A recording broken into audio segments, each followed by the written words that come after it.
Jason Reynolds, Chapter 2. World record for the fastest tryout ever. At first, I watched through the gate.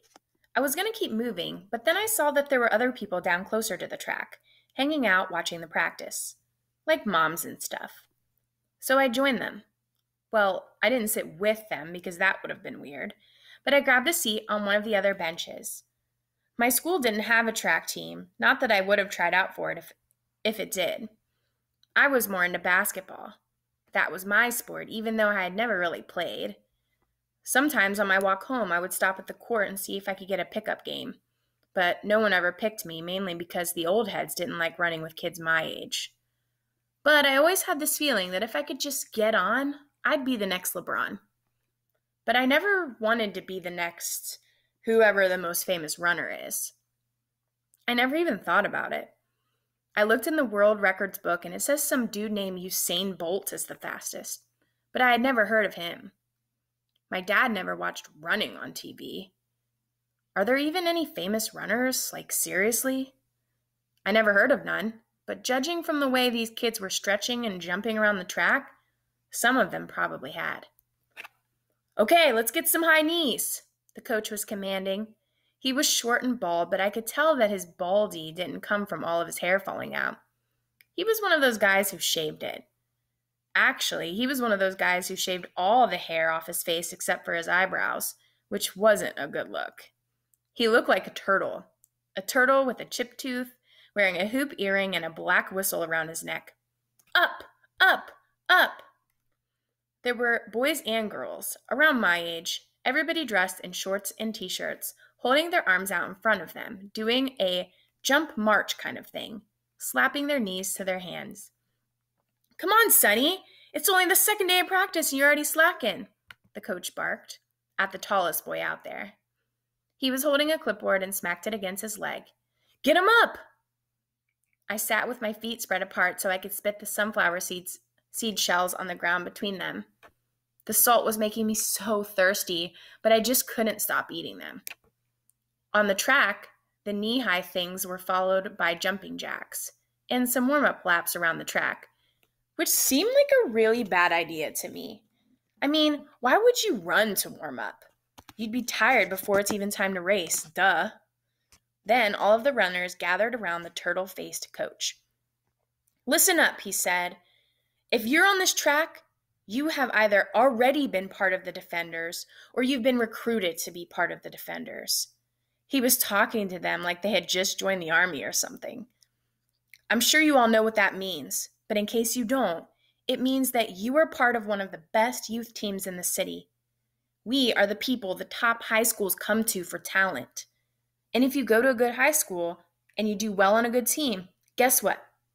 You might even get to go to college for free. Don't nobody go to college for free to run no races, I thought to myself, spitting a shell out. I hate when they get stuck to your tongue and you gotta do that spit flick thing. So annoying. A weird-looking kid. I can't really explain what he looked like.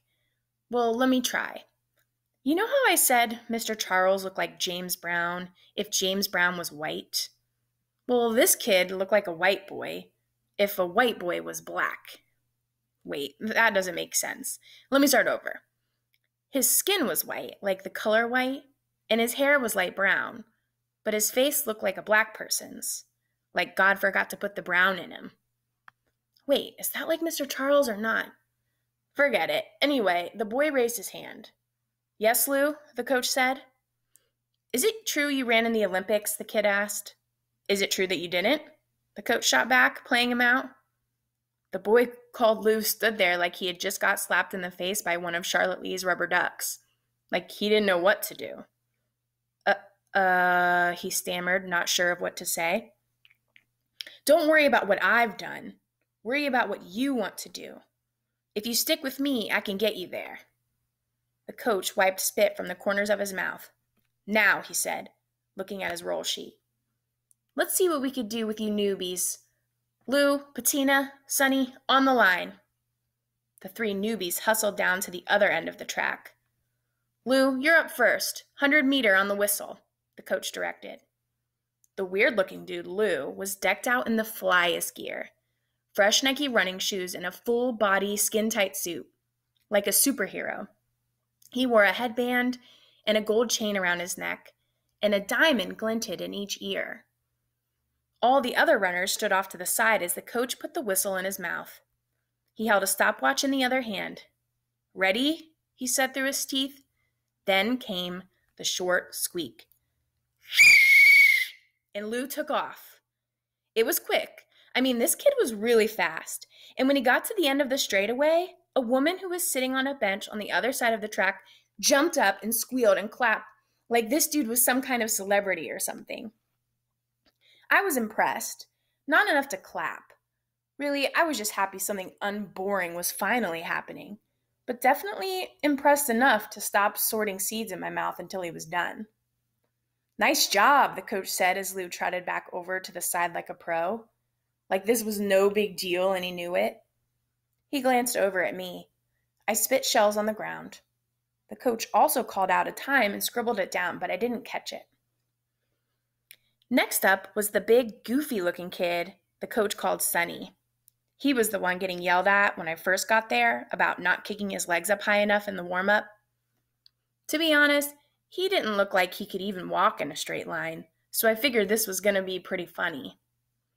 Sonny got in position, closed his eyes, and took slow, deep breaths. Then the coach blew the whistle and off he went. I could tell he was pushing as hard as he could, but he just wasn't going nowhere. It was like he was running into the wind, even though it wasn't a windy day. Like his shoes weighed a ton or his bones were heavy or something. Nobody cheered for him, and a few of the other kids even laughed. "We'll see who's laughing when we get to the mile," the coach barked at the sniggering runners. They all cut it out quick. Sonny lopped back over and joined the group, unfazed. He didn't even mind that he had run the slowest I had ever seen anyone run. His sprint was like a jog. My mother could have probably smoked him. Mr. Charles might have even burned him up, and he's like 1,000 years old. The coach gave Sonny a nod, then turned to the next person. A girl. Next up, Patina. The Patina girl was tall and sprang up and down on her toes, rolling her neck and shoulders. I guessed to loosen up. Her hair was yanked back in a stubby ponytail, with lots of frizz around the edges. When the coach blew the whistle, Patina broke out in a flash, zooming down the track definitely faster than Sonny, but not quite as fast as Lou. Still, I was impressed. I don't know a whole bunch of girls who could run that fast. Actually, I don't really know a whole bunch of girls who run at all. They always be trying to be cute in school, but I ain't mad about that. "Y'all vets better look out for this girl. She runs the 800 like it's a skip down the block," the coach said, giving Patina a high five. If anybody complimented me like that, I'd be trying hard not to smile, but would probably slip a little one in. But Patina, she just kept it cool and got back in line like it was nothing. I could tell she was no joke. After Lou, Sonny, and Patina ran, the coach told all the other runners, the vets, to line up and show the newbies how it was done. So on it went, the whistle blowing, one by one, boys and girls on the line sprinting down the straightaway. Each of their times being recorded. Some were faster than others. Actually, most of the vets were pretty fast, but nobody was faster than the pretty boy Lou. Nobody. And the coach kept saying stuff like, "Lou's still the one to beat," which was kind of pissing me off because, I don't know. It just made me think about this kid Brandon at school, who always picked on me. Not even just me, though. He picked on a lot of people, and didn't nobody ever do nothing about it. They just said stupid stuff like, "Can't nobody beat him." Same kind of rah-rah this bowling ball head coach was kicking about this kid, Lou. It's just, he was fast, but honestly, he wasn't that fast. When everyone had taken a turn, the coach started over and gave everybody a chance to give it another go, to see if they could beat their first time. So Lou was up for another go. He did that same cocky swagger over to the starting line, did a few stretches, some jumps, and the lady on the other side of the track screamed again. The boy was just getting loose and she was going off like he was doing something. The people around her looked at her like she was crazy, obviously annoyed. All of his teammates looked on. Some of them seemed to be bubbling with anticipation to see the mighty Lou run again. Others looked over it. That's probably how I looked. That's definitely how I felt. Over Lou, over Brandon, and over anybody else who thought they were unbeatable. Not to mention, I was all out of sunflower seeds, so I had nothing to hold me back from getting up and showing him that he really wasn't all that, and that I ain't never had a running lesson in my whole life, and I could keep up with him, if not beat him. So I stepped over all the sunflower seed shells that had piled up between my feet like a mountain of dead flies and walked, not to the track, but just beside it on the grass. I lined up with Lou, who had now dropped into his on your mark stance. I didn't need to do all that. I just needed to roll my jeans up and tuck my laces into my high tops, and I was good to go. Coach Turtleface noticed me and called out, "Kid, what are you doing? Tryouts were last week." I didn't say nothing, and the coach followed up with, "This is a private practice." I still didn't respond and just started scrunching the sleeves of my t-shirt up to my shoulders. "Did you hear me?" The coach asked, now a little louder this time. He started walking toward me. The other kids were looking at me like most kids did, like I was something else, like I wasn't one of them. But whatever. "Do you not understand what private means?" the coach jeered. I thought of a funny comeback, but kept it to myself. "Yeah, man, the track is for runners, not people who want to pretend like they are runners," Lou jabbed, now standing straight. He looked me up and down, then flashed an arrogant grin. "Just blow the whistle," I finally called back to the coach. He stopped in his tracks and glared. Then he looked at Lou before continuing in my direction. He pointed his clipboard at me.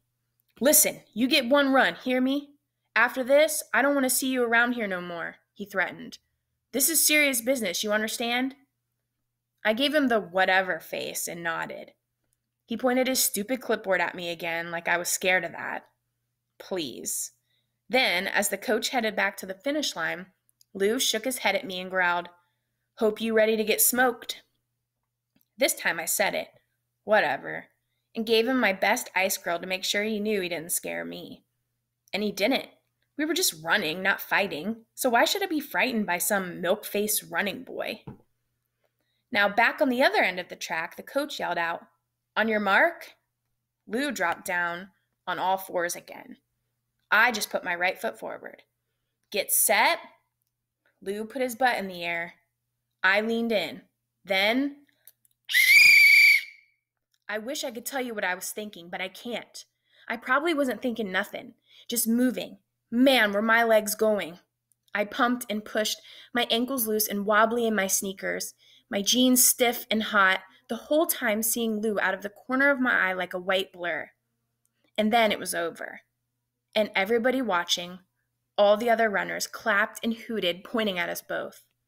Some had their mouths open. Others just looked confused. The lady on the other side of the track, not a peep. But all the people around her were standing and cheering. Lou walked in circles with his hands on his head, trying to catch his breath, panting, wheezing out, "Who won? Who won, coach?" "I don't know, son. It was pretty close." The coach said it like the words were sour in his mouth. I walked back over to the bench, grabbed my backpack, and to keep my part of the deal, headed out. I'd made my point, and it wasn't like I wanted to be part of their little club. I just needed everybody to know that the fancy white black boy wasn't all that. "Kid," I could hear the coach's footsteps coming behind me. I was still trying to get my heart to stop tripping and my lungs to start working again. "Kid, wait, he said, running up beside me. He was wearing those sweatpants, the swishy kind that made every step sound like paper crumpling. "Who you run for?" he asked. What? Who do I run for? What kind of question was that? "I run for me. Who else?" I replied. I stopped walking. "No, I mean what team?" "No team." "I see." He glanced over at the track. "So then who trained you? Somebody had to train you to be so fast?" Nobody, I just know how to run. You just know how to run, he repeated under his breath, followed up by, yes, yes you do. Also breath talk. Look, I don't know you. What's your name? Castle Cranshaw, I said, then quickly clarified. But everybody calls me Ghost. By everybody, I meant nobody except me. That was my self-given nickname. Well, halfway self-given. The night me and Ma busted into Mr. Charles' store, Mr. Charles looked at us like he was looking at two ghosts. Like he didn't recognize us. Probably because of how scared we both must have looked. So I just started calling myself that. Plus, it wasn't the only time someone had looked at me that way. As a matter of fact, this man, the coach, was looking at me the exact same way as Mr. Charles did that night. Stunned. And I couldn't tell if it was because my real name was Castle or because of my nickname. Okay, Ghost. I'm Coach Brody. We did a proper handshake. Listen, like I said, I don't know you, obviously, but I know you got something special. At least I think you do. So you want to join the Defenders and run with us? I didn't even think about it. Nope. Just like that. Nope. Judging by the look on Coach's face, I could tell nobody said no to running on this team, ever. What you mean, nope? Why not? All the other runners on the track were cracking jokes and playing around. Everybody but Lou. He was back on the line, down on his knees, like he was getting ready to take off again. Because my sport is basketball. You play ball? He asked, like he didn't believe it. Like I didn't look like I could hoop. Yep. For who? Why do you keep asking me who I do things for? I snapped. Mainly because I didn't play ball for nobody. Not yet, at least. But it was still in my plans. Plus, who was he to be all in my business anyway? I didn't even know him, and he didn't know me. Look, even if I wanted to join your team, I continued, I would have to ask my mother first, and she's probably going to say no, so let me ask her, he cut in. Why you care? It's just running, I said. Is that what you think? Coach narrowed his eyes. That this is just running? Yeah.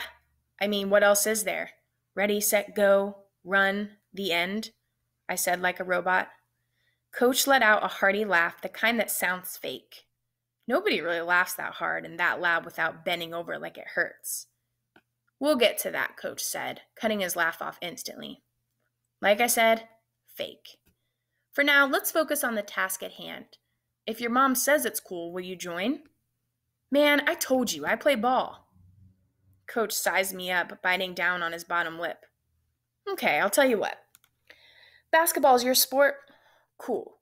But if you want to be a better ball player, join this team and you'll be faster and stronger than anyone on any court. Matter of fact, your legs will be so strong you'll be dunking on people by next year. You think I'm stupid? I looked at him sideways. Ain't no way I could be dunking in a year. I've never heard no 8th graders that can dunk. Depends on what you say next. You are if you don't let me ask your mom about joining. Coach was looking at me like he was dead serious, like he really thought running could help my hops and get me dunking by next year, which if that did happen, I would go right down to the court with Sicko and them and demand to play. I kept checking his face for a sign he was lying, a sign that would have been easy to see because he didn't have any hair to disguise it. But there was no sign, no lie. Man, I'm telling you, she ain't gonna say yes. Good enough, Coach nodded, a sure smirk on his face. Practice is almost over. Might as well stay and then I'll drop you off at home. I'll talk to her then. Cool? Not cool. Not really. I mean, track? And who was this man? I've seen those weird shows where psychos pose like coaches and stuff and you get caught up, and the next thing you know, my mother's in jail too for handling this dude. I didn't trust him. But on the other hand, I didn't really have anything else to do or nowhere else to be, so I figured it was worth scoping him out and seeing how he acted around all the other kids and their parents. I mean, I could always use the ride home, but I ain't no fool. After practice was done, everybody met up with the people waiting for them, family and friends or whatever. Coach spent a lot of time talking to all the moms and dads, mostly moms, especially of the vets. They all acted like they really, really knew each other, like family, hugs and all that. And that made me feel a little bit better about him because moms don't trust nobody around their kids. So I agreed on the ride. Coach and I walked to his car, which I was surprised to see was a cab. "You stole a cab?" I asked, while he cleaned a bunch of stuff off the seat. Food bags, shoes, water bottles, sports drinks. The front of his car was a mess. He threw everything in the back. "No," Coach said, brushing crumbs off the floor so I could finally get in. "What makes you think that?" "Because you a coach," I said, holding my backpack in my lap. "So how you get one?" "I coach because I love it, but it don't pay the rent. Being a cab driver does." He started the car. "Then why would you love coaching? Seems like if being a cabbie gets you paid, that should be what you love." I explained what seemed obvious, looking out the window. Coach backed out of the parking space. "Wait," I said. "You're not going to make me pay for this ride home, are you? Because if you are, you could just let me out and I could walk." "Why would I make—" Coach started, then stopped. Then he sighed. "Just tell me where you live." "Where I live. Where I live." When anyone ever asked about where I live, I get weird because people always treat you funny when they find out you stay in a certain kind of neighborhood. But I was used to people treating me funny. When your clothes are 2 sizes too big and you got on no-name sneakers and your mother cuts your hair and it looks like your mother cut your hair, you get used to people treating you funny. So what's one more person? "Glass Manor," I said. "You know where that's at?" Coach didn't blink. "Yeah, I know where that is." We didn't really say too much in the car, just zipped from one side of the neighborhood to the other, from the good side to the other side. It was my first time ever in a cab. I was used to walking everywhere unless I was going somewhere with my mom. Then it was on the bus. Coach talked on the phone most of the trip. Judging by what he was saying, what time he'd be home, checking to see if somebody named Tyrone had eaten yet, asking what was for dinner, made me think he was talking to his wife. I wonder what she'd look like. Probably not too hot, since she married a man who looked like a chip-toothed turtle. Coach was saying something about gym shoes to the maybe wife on the phone when I noticed a woman walking in white scrubs, white sneakers, carrying a black leather purse big enough to fit the whole world in it, and her hair was cut like a boy's. I tapped Coach on the arm and told him to pull the cab over. "Hold on," he said to the person on the phone. Then to me, "What?" "Pull over," I repeated. "That's my mother." Coach pulled to the side of the street and I rolled down the window. "Ma!" I called out, waving to her. She looked, then she looked again, trying to make sure I was who she thought I was. "Kaz?" she said, approaching the cab. "What are you doing in a cab? Matter of fact, what are you doing in the front seat of a cab?" "No, answer the question first. What are you doing in a cab?" "Hop in," I said. "No, you hop out," she replied. "Ma!" "Ma'am," Coach leaned over so she could see him. "It's fine. Hop in. I'm just giving him a ride home." Then he added, "On the house." Coach swiped everything on the back seat to one side as I reached back and opened the door. My mother stood outside the car for what seemed like minutes before deciding to climb in. And even after she did, she kept the door open, one foot still on the sidewalk, so she could jump back out if she needed to. Her bag, which I knew was full of styrofoam containers of chicken and gravy, or whatever gross but free meal we were going to be having for dinner, scrunched on the seat beside her as she finally pulled her leg in and closed the door. "How was work?" I asked as Coach pulled back into the street. "Cass, don't 'how was work' me. How are you in a cab? And excuse me, sir, no offense, but who are you?" she asked. "Told you. Moms don't trust nobody around their kids." Coach adjusted the rearview mirror so he could see my mother in the back. "I'm Coach Brody, but everyone calls me Coach. I run the Defenders City track team." "Uh-huh. And your son came out and sat in on my practice today." Coach threw a quick glance at me.